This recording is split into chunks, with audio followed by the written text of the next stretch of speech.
Game na ba? Game na! So, sisimulan natin kay Rinitsu. Sige.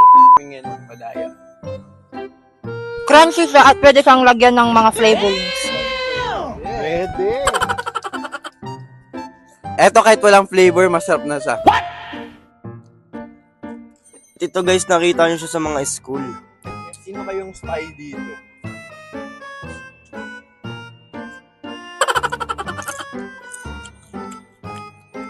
Ito yung madalas na kinakain sa sinihan. Ay, pwede. Oo, tama. Pwede. Ito yung ano, kapag niluluto siya, pumuputok-putok siya.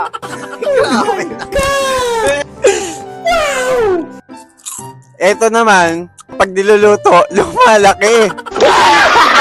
Lumalaki. Nagulat ka. Guys, ito ang mga favorite na nilakain ng mga bata.